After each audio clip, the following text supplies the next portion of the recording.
नमस्कार दोस्तों, स्वागत है आप सभी का इजी नौकरी चैनल पे। दोस्तों इस वीडियो में हम बात करेंगे मास्टर शॉर्टा करंट अफेयर पार्ट 3। पार्ट 1 2 अगर आपने नहीं देखा हो तो इस वीडियो के ऊपर राइट टॉप कॉर्नर पर आई बटन दे रखा है, क्लिक करके देख सकते हैं इसी का एक्सपेक्टेड करंट अफेयर पार्ट 3। तो चलिए स्टार्ट कर लेते हैं। दोस्तों स्टार्ट करने से पहले अगर इस वीडियो की PDF फाइल चाहिए तो डिस्क्रिप्शन में लिंक दे रखा है टेलीग्राम का, क्लिक करके ज्वाइन करके PDF डाउनलोड कर सकते हैं। तो चलिए स्टार्ट कर लेते हैं। तो दोस्तों खेल मंत्रालय ने राष्ट्रीय खेल पुरस्कार 2020 हेतु चयन समिति की घोषणा की। यह चयन समिति किसकी अध्यक्षता में गठित की गई? तो दोस्तों सबसे पहले मैं बता दूं, आपने पढ़ा होगा, मैंने भी पढ़ा है आपको, राष्ट्रीय खेल पुरस्कार बांटे गए हैं। 5 खिलाड़ियों को राष्ट्रीय खेल पुरस्कार मिल चुका है। तो दोस्तों मैं केवल 2 के नाम बताऊंगा, बाकी 3 के आप मुझे कमेंट में बताएंगे क्योंकि मैं कई बार आपको बता चुका हूं। तो दोस्तों रोहित शर्मा जो कि क्रिकेट से संबंधित है, इन्हें मिला है राष्ट्रीय खेल पुरस्कार। और इनके साथ रानी रामपॉल जो कि हॉकी की खिलाड़ी हैं, उनको मिला है, याद रखिएगा। और दोस्तों 3 खिलाड़ी कौन है उनके नाम जरूर बताइएगा मुझे कमेंट में, उन्हें राष्ट्रीय खेल पुरस्कार मिला गया। तो ये खेल पुरस्कार देने के लिए एक कमेटी बनाई गई थी और इस कमेटी ने इन 5 जो खिलाड़ी हैं उनके नाम लिए थे कि इन्हें राष्ट्रीय खेल पुरस्कार 2020 मिलेगा। तो दोस्तों वो जो कमेटी के अध्यक्ष थे मुकंदम शर्मा, याद रखिएगा। ये कई बार जैसे 2019 में खेल पुरस्कार मिले हैं, उसमें कमेटी जो बनी थी उसमें 2019 की परीक्षाओं में बहुत पूछा गया था। अब 2020 की बारी है, तो 20 में मुकंदम शर्मा कमेटी जो कमेटी बनी थी उसकी अध्यक्षता करी थी मुकंदम शर्मा। मुकंदम शर्मा जो थे सेवानिवृत्त न्यायाधीश हैं और इन्हें इस कमेटी का अध्यक्ष घोषित किया गया था। और साथ के साथ दोस्तों इसमें जो कमेटी के मेंबर थे, इसमें सब खेल के जो मेंबर हैं, जैसे दोस्तों क्रिकेट से वीरेंद्र सहवाग लिए गए थे, ये मेंबर थे कमेटी के, यानी कि अलग अलग फील्ड से सारे प्लेयर लिए गए थे, जब जाके इन 5 खिलाड़ियों को ये राष्ट्रीय खेल पुरस्कार मिला था। तो याद रखिएगा मुकंदम शर्मा इस कमेटी की अध्यक्षता करी थी, राष्ट्रीय खेल पुरस्कार की जो संतुष्टि जो दिए जाते हैं जिन खिलाड़ियों को, उनकी, याद रखिएगा। Very very important. अगला क्वेश्चन देख लेते हैं। 65वें फिल्म फेयर अवार्ड 2020 में प्लेबैक फीमेल सिंगर अवार्ड किसे मिला? तो दोस्तों ये हमने एक मुहिम चलाई है, RRB ग्रुप डी 2018 में पूछा गया था, 2017 में किसे मिला था? तो दोस्तों हमने इस करंट को 2020 में अपडेट कर दिया।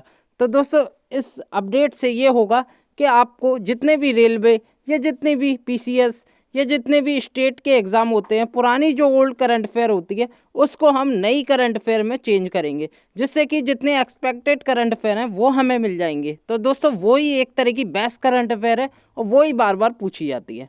तो दोस्तों ये पूछा गया था, अब हम 2020 से रिलेट करें तो प्लेबैक फीमेल सिंगर अवार्ड किसे मिला था? तो ये मिला था शिल्पा राव को, याद रखेगा। Very very important. अगर मैं अदर अवार्ड की बात करूँ 65वें फिल्म फेयर 2020 अवार्ड की, तो इसमें मेल प्लेबैक सिंगर कौन थे? तो वो तो अरिजीत सिंह थे, याद रखिएगा। बेस्ट एक्टर कौन रहे? रणवीर सिंह रहे। बेस्ट एक्ट्रेस कौन रही? आलिया भट्ट रही। बेस्ट मूवी रही गली बॉय, याद रखिएगा। और इसमें जो बेस्ट डायरेक्टर रहे तो वो जोया अख्तर रही, जो कि गली बॉय मूवी के लिए इन्हें ये बेस्ट डायरेक्टर का अवार्ड मिला था। अगर मैं film fair life time achievement award की बात करूं तो वो मिला रमेश सिप्पी। ये दोस्तों बहुत पूछा जाता है, film fair life time achievement award 2020 का किसे मिला? तो रमेश सिप्पी को मिला, याद रखिएगा। Very very important. अगला देख लेते हैं। 29वां सरस्वती सम्मान 2019 किस व्यक्ति को मिला? तो दोस्तों ग्रुप डी 18 में पूछा गया था। अगर मैं करंट से रिलेट करूं तो दोस्तों 29वां सरस्वती सम्मान 2019 का मिला, 20 का नहीं मिला। तो दोस्तों याद रखिएगा, ऐसे ही क्वेश्चन करंट में कई बार रिपीट हो गए। इस बार दिल्ली पुलिस में भी आया, यूपी PCS के एग्जाम में भी आया था, और भी SSC CHSL के एग्जाम में ही पूछा गया था। तो कई परीक्षाओं में ये पूछा जाता है। तो दोस्तों ये मिला बेसिकली वासुदेव मोही को, याद रखिएगा। वासुदेव मोही जो कि एक सिंधी साहित्यकार हैं और इन्हें बेसिकली इनकी शॉर्ट स्टोरी सीरीज है चेकबुक के लिए ये अवार्ड इन्हें दिया गया था, याद रखिएगा। और दोस्तों प्रथम सरस्वती सम्मान मिला था हरिवंश राय बच्चन को, याद रखिएगा। ये जो सरस्वती सम्मान है ये KK बिरला फाउंडेशन के द्वारा दिया जाता है, याद रखिएगा। अगला क्वेश्चन देख लेते हैं दोस्तों। चीन के वर्तमान प्रधानमंत्री कौन है? ये रेलवे की पुरानी परीक्षाओं में पूछा गया था। अगर हम करंट से रिलेट करें तो वर्तमान प्रधानमंत्री कौन है? तो दोस्तों वो हैं मिस्टर प्रीमियर, यानी कि इनका जो नाम है ली किंगयांग, ठीक है दोस्तों। प्राइम मिनिस्टर को चीन में कहते हैं मिस्टर प्रीमियर, याद रखिएगा। और दोस्तों यहाँ के चीन के प्रेसिडेंट कौन है? तो वो हैं शी जिनपिंग, याद रखिएगा। और दोस्तों आप फोटो देख सकते हैं, इनका नाम है ली कियांग और यही प्राइम मिनिस्टर हैं चीन के, याद रखिएगा। राष्ट्रपति हैं यहाँ के चीन के शी जिनपिंग, याद रखिएगा।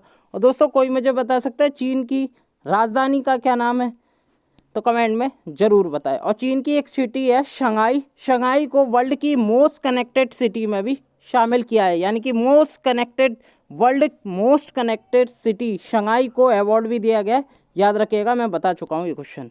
अगला क्वेश्चन देख लेते हैं। अगला क्वेश्चन है कौन सा देश पुरुषों के हॉकी विश्व कप 2023 की मेजबानी करेगा। तो दोस्तों अभी दिल्ली पुलिस में एसएससी की जेई परीक्षा हुई है, सीएचएसएल की परीक्षा हुई है और भी कई परीक्षा हुई हैं, राजस्थान कांस्टेबल की परीक्षा हुई हैं, उनमें ये क्वेश्चन बार बार घूम कर आ रहा है। तो दोस्तों ये पहले भी आ चुका है। तो 2023 की जो कौन सा देश करेगा, तो ये भारत करेगा, याद रखेगा। भारत पुरुषों की हॉकी विश्व कप 2023 की मेजबानी करेगा, याद रखेगा। और दोस्तों अगर मैं बात करूं महिला की, तो दोस्तों महिला की जो विश्व कप होगा वो 2022 में होगा। और कहाँ होगा, ये स्पेन और नीदरलैंड में होगा। दो फैक्ट क्लियर हो गए आपको, पुरुषों की हॉकी विश्व कप पता लग गया और महिलाओं का भी हॉकी विश्व कप पता लग गया। साथ के साथ और एडिशनल जानकारी है दोस्तों, हॉकी के वुमेन कोच कौन है, तो दोस्तों मैं बता चुका हूँ आपको, जोआर्ड मरीजन है। और हॉकी के मेन कोच कौन है पुरुषों के, तो वो हैं ग्राम रीड, याद रखेगा। और दोस्तों ये जो हॉकी विश्व कप होगा 2023 में जो भारत आयोजित करेगा, बेसिकली कहाँ होगा, ये उड़ीसा में होगा, भुवनेश्वर और राउरकेला में। ठीक है, ये भी पूछा जा सकता है हॉकी विश्व कप 2023 भारत में किस राज्य में आयोजित होगा, तो उड़ीसा में आयोजित होगा, याद रखेगा। Very very important question. अगला क्वेश्चन देख लेते हैं। संयुक्त राष्ट्र के लिए भारत का वर्तमान प्रतिनिधि कौन है। ये रेलवे की पुरानी परीक्षाओं में पूछा गया था करंट अफेयर के तौर पे, मैंने करंट से रिलेट कर दिया 2020 में। तो दोस्तों ये हैं टीएस त्रिमूर्ति, याद रखिएगा। तो current permanent representative of India to UN is TS Tirumurti who was appointed in April 2020, याद रखिएगा। तो अभी करंटली हैं टीएस त्रिमूर्ति, याद रखिएगा। आप फोटो देख सकते हैं, ये हैं टीएस त्रिमूर्ति। तो दोस्तों कोई मुझे बता सकता है यूनाइटेड नेशन के सेक्रेटरी जनरल वर्तमान में कौन है। यूएन का जो मुख्यालय न्यूयॉर्क में स्थित है। मैं कई बार बता चुका हूँ यूएन के सेक्रेटरी जनरल कौन है, तो कमेंट में मुझे ज़रूर बताएं। अगला क्वेश्चन देख लेते हैं। अगला क्वेश्चन है, तो दोस्तों ये एक सूची आई थी यूपीपीसीएस 2019 के एग्ज़ाम में, मैंने करंट से रिलेट कर दी 2020 के एग्ज़ाम से। तो दोस्तों एग्ज़ाम में कैसे पूछी जाएगी, तो दोस्तों ये तूफान आए थे और तूफान हमेशा एग्ज़ाम में पूछे आते हैं। तो ये तूफान आए थे, इससे सर्वाधिक प्रभावित देश कौन से रहे थे, ये आपको एक क्रम से लगाना है।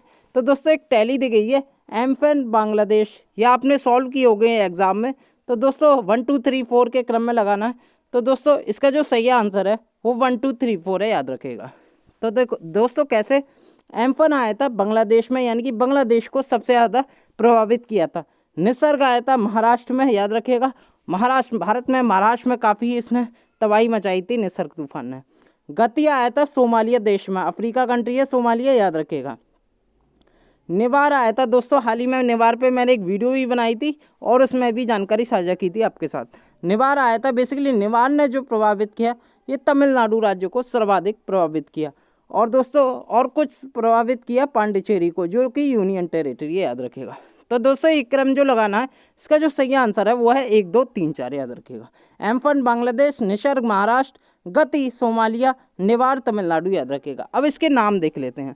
एम्फन जो नाम दिया वो थाईलैंड ने दिया, गति जो नाम दिया वो भारत ने दिया, जो कि गति आया था सोमालिया कंट्री में, याद रखिएगा। निसर्ग जो तूफान आया था ये आया था दोस्तों महाराष्ट्र में, भारत में महाराष्ट्र राज्य को प्रभावित किया था और ये निसर्ग नाम दिया था बांग्लादेश ने। निवार की मैं बात करूं, हाल ही में निवार आया है, तो दोस्तों तमिलनाडु को सर्वाधिक प्रभावित किया है इसने। तो दोस्तों बेसिकली ये निवार जो नाम दिया है वो ईरान ने दिया है, याद रखिएगा। और बेसिकली जो निवार तूफान है ये भारत में तो आया है, इसके साथ साथ इसने श्रीलंका को भी थोड़ा बहुत प्रभावित किया है, याद रखिएगा। तो दोस्तों ये क्रम 19 के एग्जाम में पूछा गया था, मैंने इसे करंट को रिलेट कर दिया 20 से, याद रखिएगा। अगला क्वेश्चन देख लेते हैं। नीति आयोग के अनुसार भारत में नवाचार सूचकांक 2019 में निम्नलिखित में से कौन सा राज्य शीर्ष है। तो दोस्तों इनोवेशन इंडेक्स ग्रुप डी में 2018 में 2017 का पूछा था, मैंने करंट से रिलेट कर दिया नवाचार सूचकांक 2019 से, क्योंकि अभी भारत में नवाचार सूचकांक 2020 नीति आयोग ने अभी जानकारी शेयर नहीं करी हमारे साथ। तो दोस्तों नीति आयोग ने अभी 2019 का ही निकाला लेटेस्ट। तो दोस्तों 2019 में कौन सा राज्य टॉप था? तो वो तो कर्नाटक। आप फोटो में देख सकते हैं, रिपोर्ट कार्ड है 2019 का। तो कर्नाटक भारत में नवाचार सूचकांक में शीर्ष राज्य रहा है। Very very important. अगला क्वेश्चन देख लेते हैं दोस्तों। अगला क्वेश्चन है 10th हॉकी इंडिया कांग्रेस 2020 का आयोजन कहाँ हुआ? तो दोस्तों ये हुआ नई दिल्ली में, याद रखिएगा। तो नई दिल्ली में हाल ही में 10वां हॉकी इंडिया कांग्रेस का आयोजन हुआ, याद रखिएगा, नई दिल्ली में। तो दोस्तों इसमें एक चीज महत्वपूर्ण घटना घटित हुई।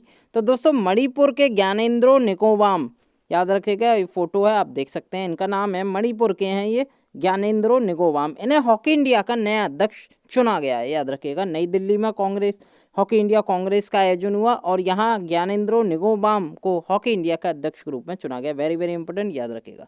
अगला क्वेश्चन देख लेते हैं दोस्तों। अगला क्वेश्चन है 15वां पूर्वी एशिया शिखर सम्मेलन 2020 की अध्यक्षता किसने की? ये यूपीपीसीएस एग्जाम में भी कई बार पूछा गया था। तो दोस्तों ये जो आयोजित किया गया इस बार वियतनाम ने किया, याद रखिएगा। वियतनाम ने इस 15वें पूर्वी एशिया शिखर सम्मेलन की अध्यक्षता की गई। बेसिकली ये जो सम्मेलन हुआ था ये दोस्तों वीडियो कॉलिंग के माध्यम से संपन्न हुआ था, याद रखिएगा, ठीक है। और इसमें भारत के प्रधानमंत्री नरेंद्र मोदी ने भी भाग लिया था। और बेसिकली इस शिखर सम्मेलन की जो अध्यक्षता है वो वियतनाम के प्रधानमंत्री गुएन शुआन फुक ने आसियान अध्यक्ष के रूप में ही की। और बेसिकली विदेश मंत्री डॉक्टर एस जयशंकर ने इस सम्मेलन में भारत का प्रतिनिधित्व किया। वेरी वेरी इंपॉर्टेंट, याद रखिएगा। वियतनाम की जो राजधानी है वो हनोई है, आपको ये भी याद रखना है। और वियतनाम के प्रधानमंत्री हैं ग्यान शियांग फुक और इन्होंने इस शिखर सम्मेलन की अध्यक्षता की, याद रखिएगा। अगला क्वेश्चन देख लेते हैं। अगला क्वेश्चन है Vatayan life time achievement award 2020 से किसे सम्मानित किया गया? तो दोस्तों ये किया गया रमेश पोखरियाल निशंक को। रमेश पोखरियाल जो कि भारत के शिक्षा मंत्री हैं, ये जरूर याद रखना। और हाल ही में इन्हें Vatayan life time achievement award 2020 से सम्मानित किया गया। दोस्तों केंद्रीय शिक्षा मंत्री रमेश पोखरियाल निशंक को लंदन के वातायन ब्रिटेन संगठन की ओर से वर्चुअल माध्यम से आयोजित एक समारोह में Vatayan life time achievement award से ये सम्मानित किया गया। तो दोस्तों आप देख रहे हैं पुरस्कृत करते हुए केंद्रीय हिंदी परिषद आगरा के उपाध्यक्ष एवं कवि अनिल शर्मा ने ये भारत के रक्षा मंत्री रमेश पोखरियाल निशंक को ये पुरस्कार प्रदान किया, याद रखिएगा। तो दोस्तों कहने मिला रमेश पोखरियाल निशंक को, याद रखिएगा। वेरी वेरी इंपॉर्टेंट क्वेश्चन है। अगला क्वेश्चन देख लेते हैं दोस्तों। हाल ही में कौन सा देश अंतर्राष्ट्रीय मुद्रा कोष या इंटरनेशनल मॉनेटरी फंड का 190वां सदस्य बना? तो दोस्तों ये बना अंडोरा देश, याद रखिएगा। तो दोस्तों आईएमएफ के कुल कितने सदस्य हो गए? 190 सदस्य हो गए, याद रखिएगा। और करंटली आईएमएफ की मैनेजिंग डायरेक्टर हैं क्रिस्टिना जॉर्जिवा, याद रखिएगा, ठीक है। ये 2019 में बनी थी आईएमएफ में। ये क्वेश्चन काफ़ी बार एग्जाम में पूछा गया था। तो दोस्तों कोई मुझे बता सकता है आईएमएफ का हेडक्वार्टर कहाँ स्थित है? कमेंट में जरूर बताएं। अगला क्वेश्चन देख लेते हैं दोस्तों। अगला क्वेश्चन है निम्न में से कहाँ हाथी पुनर्वास केंद्र में हाथियों के लिए विश्व का सबसे बड़ा इलाज और देखभाल केंद्र कहाँ विकसित किया जा रहा है? तो दोस्तों ये किया जा रहा है केरल में, याद रखिएगा। केरल के त्रिवेंद्रम में कोट्टूर के निकट स्थित हाथी पुनर्वास केंद्र में हाथियों के लिए विश्व का सबसे बड़ा इलाज और देखभाल केंद्र ये विकसित किया जा रहा है। वेरी वेरी इंपॉर्टेंट क्वेश्चन दोस्तों। अगला क्वेश्चन देख लेते हैं दोस्तों। हाल ही में किस बैंक ने पेपरलेस कामकाजी माहौल के लिए आईबीई नोट सुविधा का अनावरण किया? तो दोस्तों ये किया इंडियन बैंक ने, याद रखिएगा। वेरी वेरी इंपॉर्टेंट क्वेश्चन, ये क्वेश्चन पूछा जाता है काफ़ी बार एग्जाम में। आईबीई नोट सुविधा का शुभारंभ किसने किया? तो ये किया इंडियन बैंक ने, याद रखिएगा। तो दोस्तों सार्वजनिक क्षेत्र के इंडियन बैंक ने हाल ही में सितंबर 2020 में अपनी आईबीई नोट सुविधा का अनावरण किया। बेसिकली इसका जो उद्देश्य है वो एक पेपरलेस कामकाजी वातावरण प्रदान करना है, याद रखिएगा। अगला क्वेश्चन देख लेते हैं। चंद्रमा पर पहली बार सेलुलर नेटवर्क स्थापित करने के लिए नासा द्वारा हाल ही में किस कंपनी का चयन किया गया? Very very important question. तो दोस्तों ये किया गया नोकिया कंपनी का, याद रखिएगा। और दोस्तों इस बार जो सेलुलर नेटवर्क स्थापित करने का नोकिया ने किया है, वेरी वेरी इंपॉर्टेंट, याद रखिएगा। बहुत अच्छा क्वेश्चन है दोस्तों, ये पूछा जा सकता है एग्जाम में। तो दोस्तों नोकिया को पहली बार सेलुलर नेटवर्क स्थापित करने के लिए नासा द्वारा ये इस कंपनी का नोकिया का चयन किया गया है। Very very important question. अगला क्वेश्चन देख लेते हैं दोस्तों। इस वीडियो में थे इतने ही क्वेश्चन जो कि काफ़ी महत्वपूर्ण थे। टॉप 15 क्वेश्चन में लेके आया था जो कि काफ़ी बार एग्जाम में पूछे भी गए हैं। और दोस्तों अगर ये वीडियो आपको पसंद आए, वीडियो को लाइक ज़रूर करना, चैनल को सब्सक्राइब और हो सके इस वीडियो को ज़्यादा से ज़्यादा शेयर भी करना, ताकि आपके दोस्त भी इस वीडियो का फ़ायदा ले सके। बहुत बहुत धन्यवाद।